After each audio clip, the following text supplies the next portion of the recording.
Right behind me there is a group of lifeguards training to be lifeguards for the next year. And I was just listening in on how they're talking about how lifeguards save lives. And I was just thinking about salvation and what it means to be saved and how a lifeguard saves somebody. But it's interesting, the word saved there is literally exactly what it's actually defined as. It's taking someone out of the water that's dying, pulling them out of the water, giving them CPR, and hope to God that they'll live.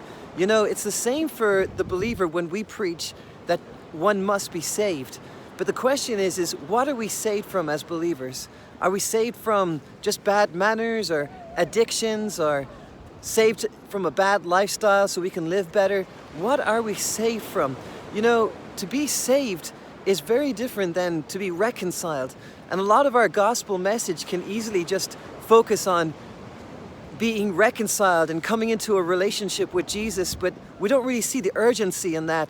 We don't see the seriousness of it. We just think, well, God just wants relationship. God just wants to walk in relationship with us, and we can really pick that up whenever we want to pick it up, and it doesn't come across as serious as what we need to be saved from.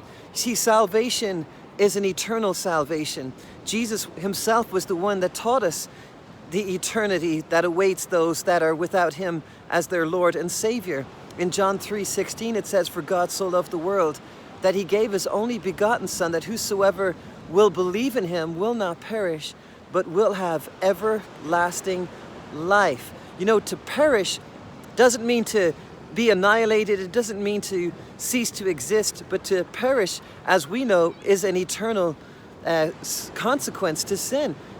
The Bible talks about it being as a lake of fire. The Bible talks about it as an eternal place of suffering. It's a very serious consequence to sin. We must be saved as humans. We are destined to a eternity that is very, very serious. There is an urgency to evangelizing that we don't really see in today's methods of evangelism. And the urgency is people must be saved. Tomorrow is not promised for anybody. The reality is, friends, is that at any moment our heart could stop. At any moment the imminent return of Christ could come through the clouds, and the rapture could take place. Even Jesus said, like a thief in the night, he could come. And that doesn't just mean the rapture, but that also means that our life is not really guaranteed. Tomorrow is not really guaranteed for us.